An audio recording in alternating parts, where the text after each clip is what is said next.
Hola, en este trabajo vamos a presentar el libro Historia de la Gastronomía por la autora Cecilia Isabel Gutiérrez de Alba de 2012. Trabajo para la clase Técnicas Básicas de Cocina de la profesora Juliana Llanos Romero de la Pontificia Universidad Javeriana de Cali. Nuestro grupo está conformado por Cristian Conde, Luciana Corrales, Andrés Campiño y Paula Franco.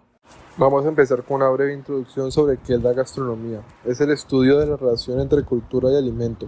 La gastronomía estudia varios componentes culturales tomando como eje central la comida. En el nacimiento de la cocina, el hombre de la prehistoria se nutría a base de alimentos que él mismo recogía dentro de su entorno, que cortaba o cazaba ingiriéndolos crudos. El inicio de la cocina surge al frotar dos pedazos de madera dura y así inventando el fuego, convirtiéndose en el único animal con la capacidad de poder cocer sus alimentos, así como su conservación y descubrir los placeres del gusto alimenticio. La cocción de los alimentos permitió un masticado más suave y cómodo como resultado de una mejor digestión. La cacería de grandes animales fue desapareciendo y dio lugar a mucha vegetación. El hombre empezó a domesticar y acercar animales herbívoros para su alimentación. Los primeros animales domesticados fueron los perros y los renos. Con la agricultura, los pueblos inician su historia y vida con todos sus defectos y virtudes de la civilización humana, ya que esta representa el asentamiento del hombre. Los primeros inventos. La primera máquina que hizo evolucionar la agricultura fue el arado, construido de madera aproximadamente en el 3000 a.C. en Mesopotamia egipcio. Vamos a hablar de las culturas antiguas. Tenemos a los egipcios, fueron los productores del foie gras y domesticación de animales y técnicas de engorde. El imperio hitita conocieron la mantequilla y el yogur y fueron unos grandes cazadores. Las civilizaciones mesopotámicas, Caldea y Asiria son la cuna de la agricultura. Y el pueblo hebreo, la cocina judía, alimentos prohibidos, con una clasificación de los alimentos que era pura e impura. Ahora vamos a hablar de las culturas clásicas.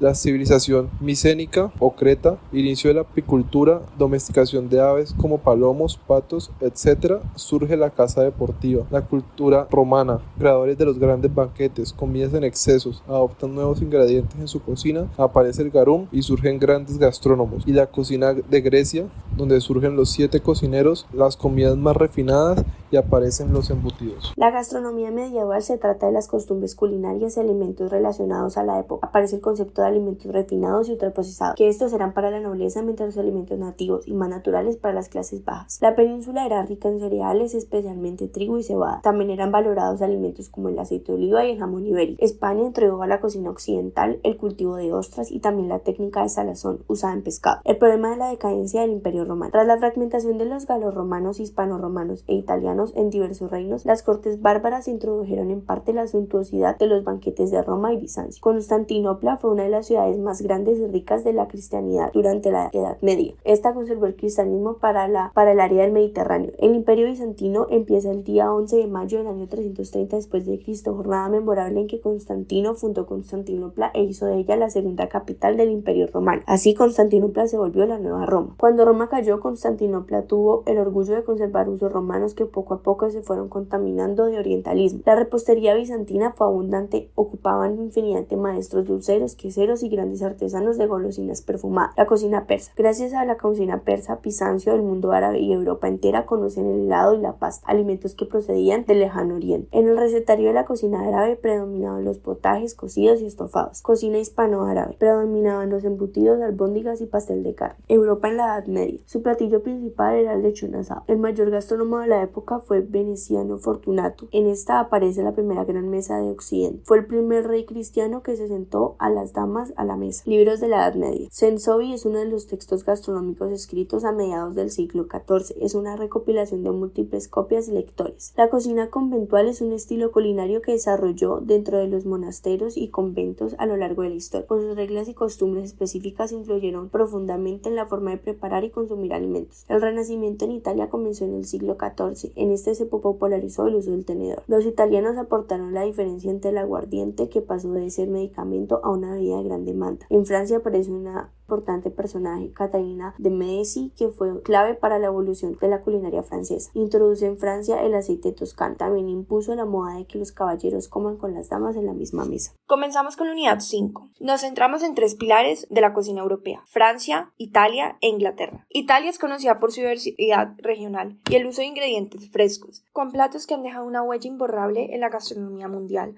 como la pasta y el vino. Francia, por su parte, es el epicentro de la haute cuisine, donde la La técnica y la presentación son claves y ha influido en la profesionalización de la cocina en todo el mundo. Inglaterra, aunque a veces es subestimada, ha tenido cocinas influenciadas por su clima, su historia y su revolución industrial, como el plato Fish and Chips. La unidad 6 nos lleva a un tema fascinante, el mestizaje culinario. Con la llegada de los europeos a América en el siglo XV, se inició un intercambio de ingredientes que revolucionó las cocinas de ambos continentes. Productos como el maíz, el cacao, la papa y el tomate transformaron la dieta europea. Este intercambio no solo se nota en lo que comemos, sino también en cómo vemos la comida. Finalmente, en la sección sobre la cocina de los Austrias, analizamos cómo durante el siglo de oro español, la dinastía de los Habsburgo incorporó influencias culinarias de sus vastos territorios europeos. Esta época fue testigo de un intercambio cultural sin precedentes, que se reflejó en la cocina a través de la introducción de nuevas técnicas, ingredientes y platos, que enriquecieron la comida española y europea en general. En conclusión, estas unidades nos muestran que la gastronomía es un reflejo de la historia y la cultura. A través del mestizaje culinario, vemos cómo el encuentro entre diferentes mundos solo ha ampliado nuestras opciones alimenticias, sino que también ha creado nuevas tradiciones que forman parte de nuestra identidad cultural hoy en día.